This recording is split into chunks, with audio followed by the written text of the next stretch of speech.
Mohon perhatian, tekan tombol subscribe. Terima kasih atas perhatiannya.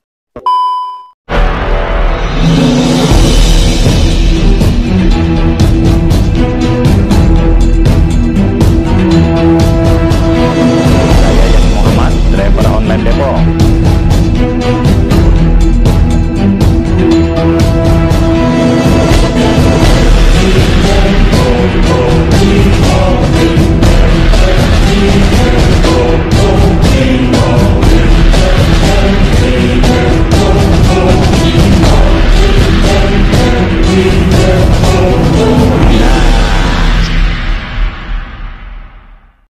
Assalamualaikum warahmatullahi wabarakatuh. Waalaikumsalam warahmatullahi wabarakatuh. Syukur alhamdulillah pada malam hari ini kita berdialog, membangun komunikasi dan tidak pernah berhenti. Perjuangan politik itu adalah perjuangan panjang.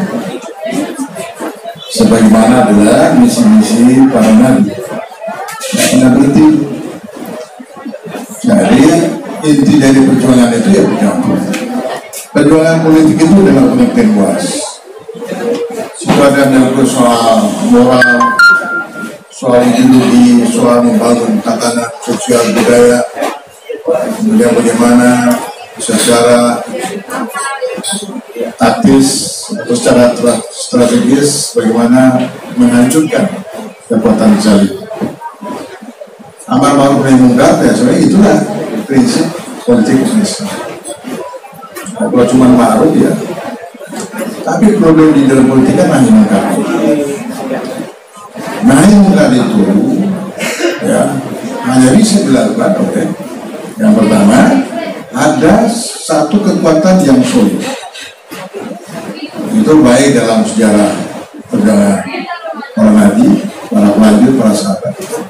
Kalau kita compare dengan sejarah modern sama, ya, tidak ada beda.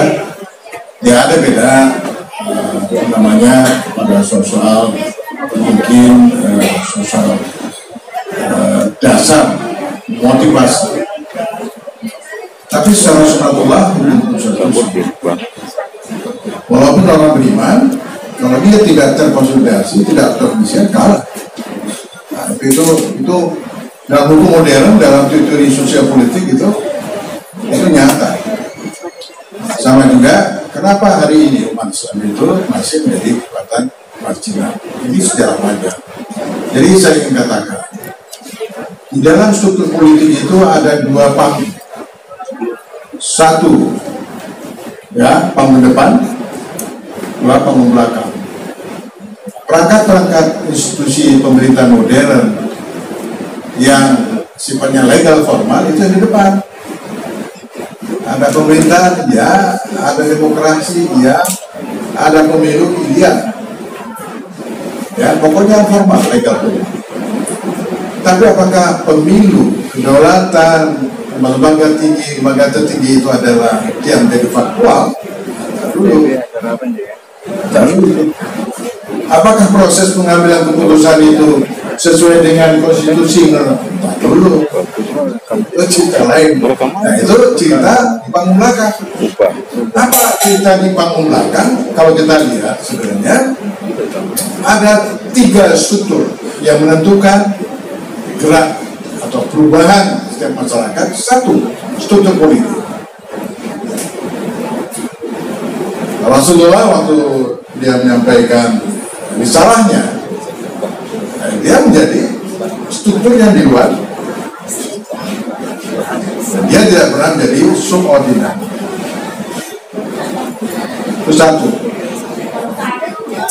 Yang kedua, struktur ekonomi. Yang ketiga apa? Budaya, struktur budaya. Ini tiga ini. Nah, tiga struktur ini berpindah, maka format politik itu kita bisa baca. Nah, sekarang para ilmuwan politik yang paling populer sekarang ini di Indonesia ini yang eksis, yang format politik yang sebenarnya itu panggung politik belakang. apa yang ada struktur politik oligarki itu di belakang. Kalau dicari di konstitusi ada nggak ada.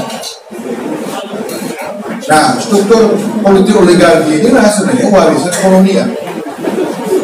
Warisan kolonial ini tidak hanya di Indonesia, pada umumnya di dunia Islam, Timur Tengah, ya, apalagi geser ke Asia Barat, Selatan.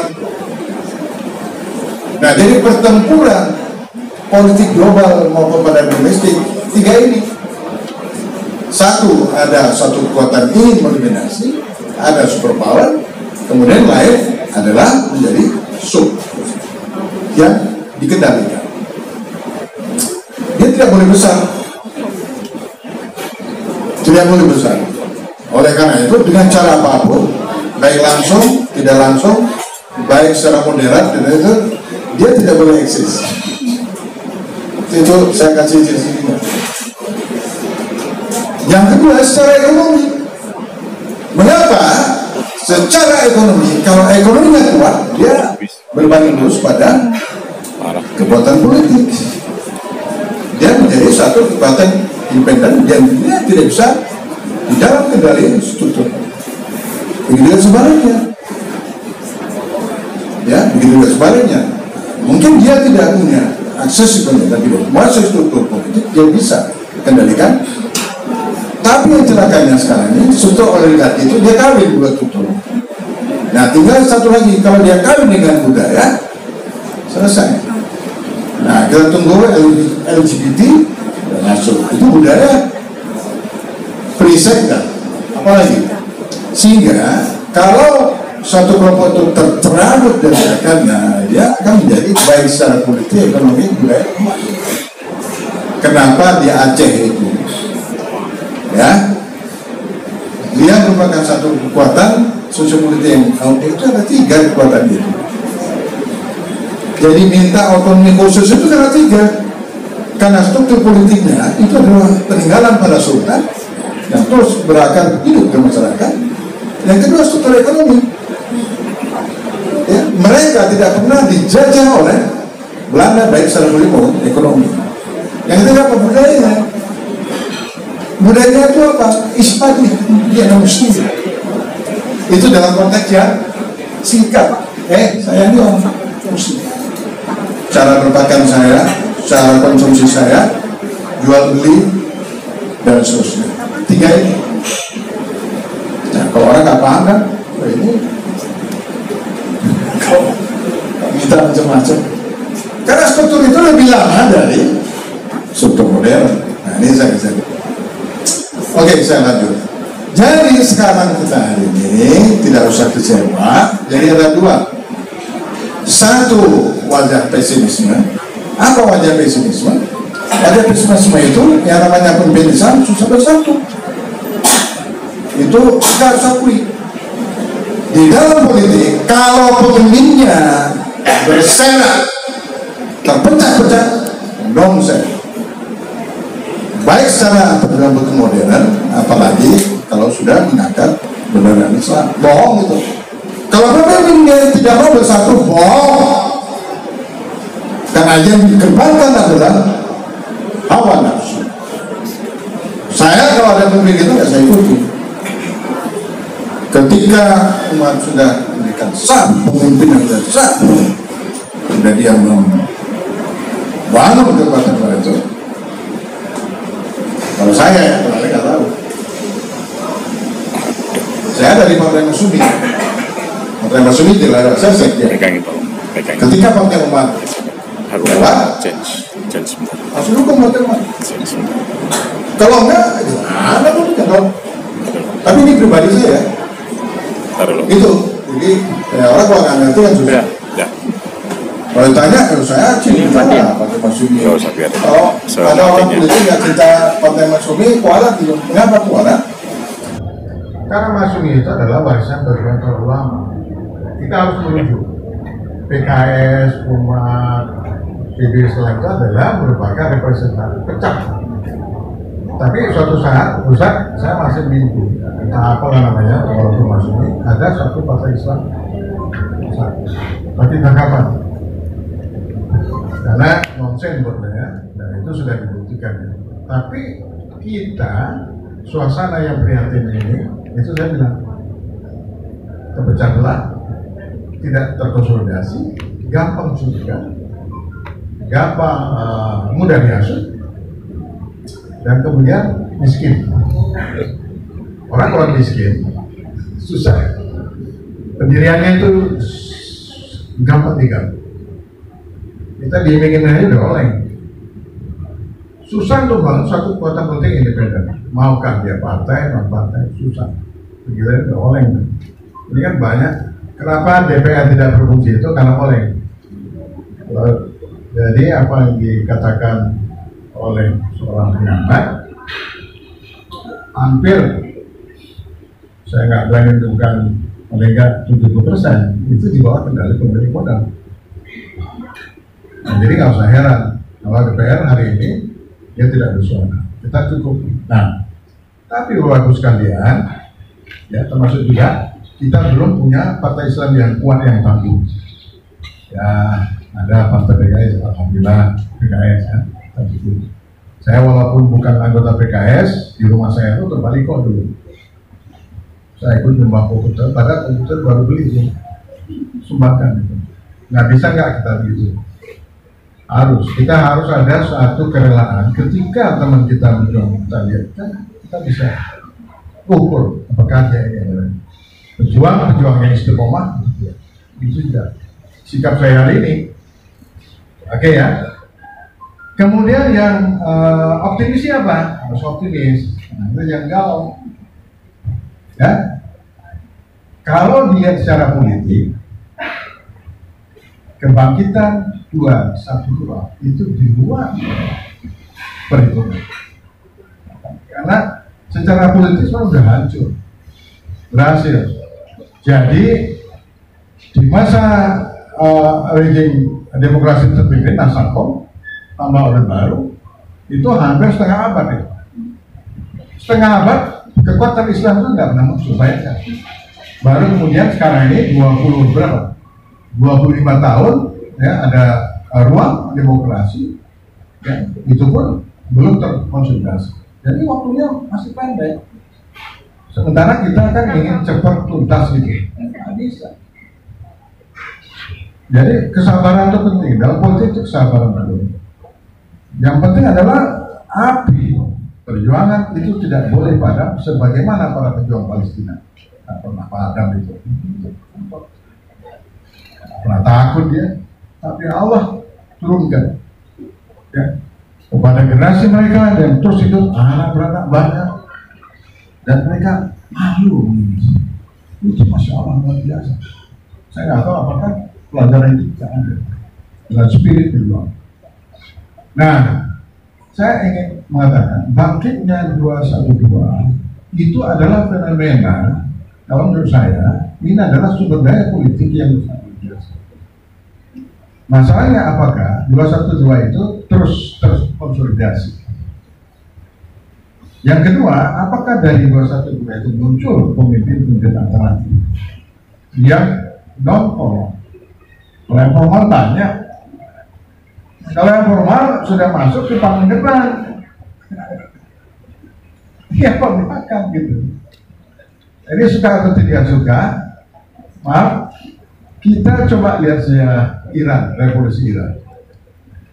Jangan lihat Syiahnya, karena memang mereka mayoritas Syiah, tapi hukum sosialnya. Iran itu adalah rejim yang paling biadab, ya, rejim yang melakukan westernisasi, kemudian de-islamisasi, ya, pembaratan yang selalu luar biasa. Dia cabut itu Islam itu, itu puluhan tahun ini. Dan waktu itu dia adalah negara kekuatan militer yang paling hebat di Timur Tengah. Apa lagi? Tapi sampai sekarang enggak. Rejim itu bisa terjungkal. Nah, yang ingin saya katakan, tidak ada kekuasaan yang absolut. Semua kekuasaan itu limited. Pak Harto 30 tahun, nggak lebih. Siapa? yang di Amerika itu paling hebat karena konstitusinya tegas, 2 periode. Limited. Apalagi di sini. Jadi sabar. Tunggu aja waktunya. Ya, sabar saja. Pasti akan berlaku. Yang kedua, ya, yang juga luput pengamatan dari partai-partai formal, termasuk partai Islam. Mereka tidak pernah memperhitungkan ya, bahwa sekarang ini kesadaran umat Islam untuk kembali kepada ya, sistem kehidupan yang Islami itu luar biasa. Nah ini yang nggak pernah dilihat, gitu. Dan ini adalah yang saya katakan tadi adalah sumber daya politik. Yang ketiga, sekarang ini adalah muncul juga apa yang dinamakan dengan ras menengah Muslim.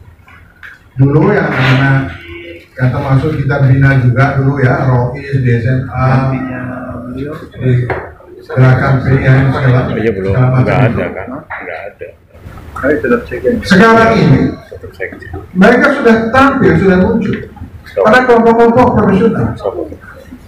Bapak-bapak mungkin kalau saya ketemu, oh luar biasa cara pandangnya, mereka profesional. Itu banyak.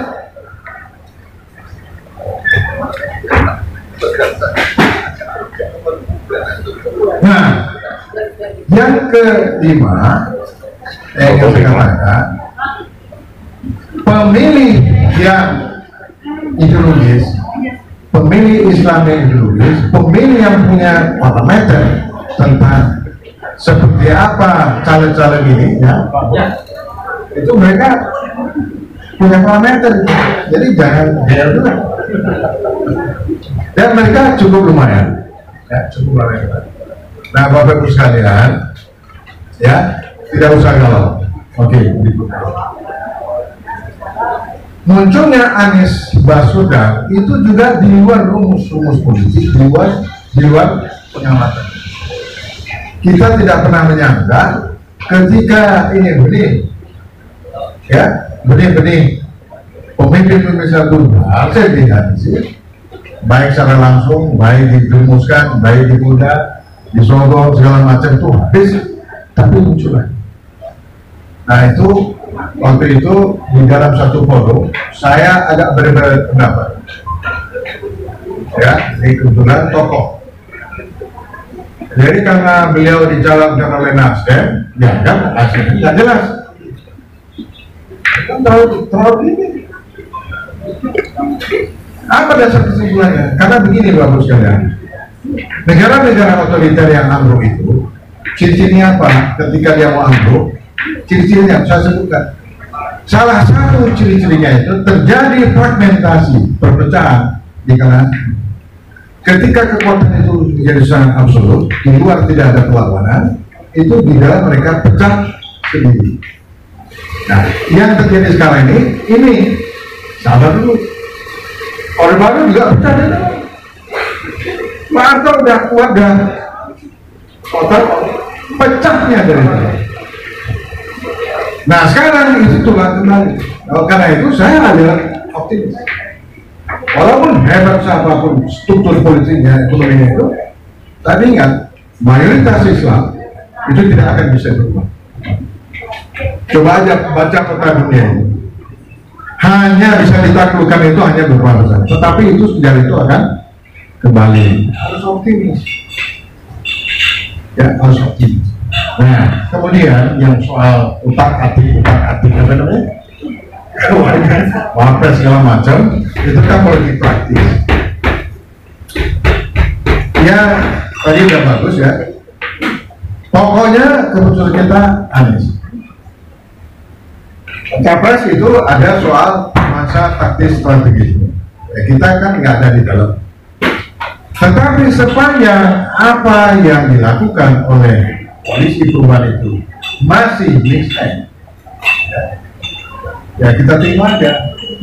Karena kalau kita ragu, belo, galau, memang berhasil.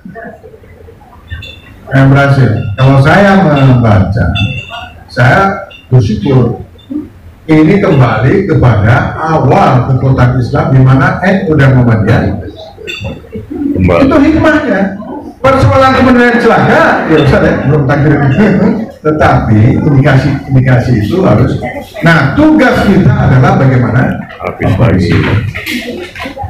nanti kemudian setelah itu tentu mereka ada strategi, ada pilihan-pilihan ya. Kita yakin lah ya. Nah, Bapak Ibu sekalian, yang saya hari ini masih yakin adalah bahwa Anies itu masih istimewa. Apa yang menjadi rekam ini? Yang dilakukan oleh inilah sebenarnya yang ditakuti. Itu seperti yang saya bilang. Biasanya tokoh-tokoh yang tumbuh itu adalah dia bisa dikendalikan. Yang kedua, tokoh-tokoh yang muncul itu tidak berani, ya, istilahnya nabrak atau menyinggung struktur ekonomi.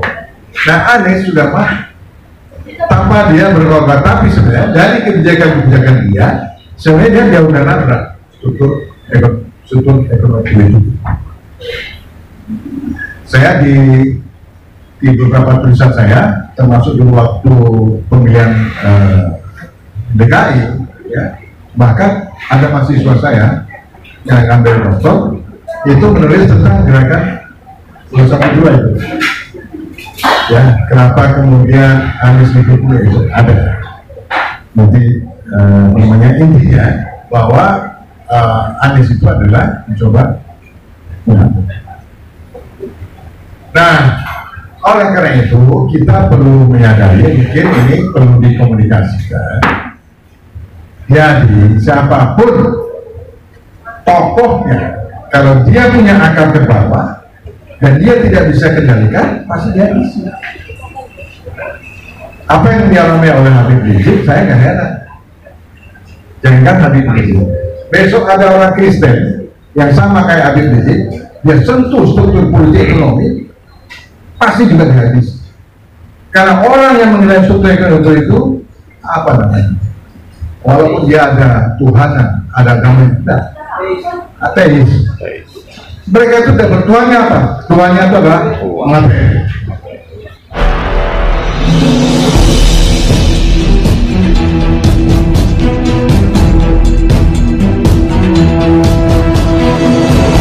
Muhammad, driver online Depok.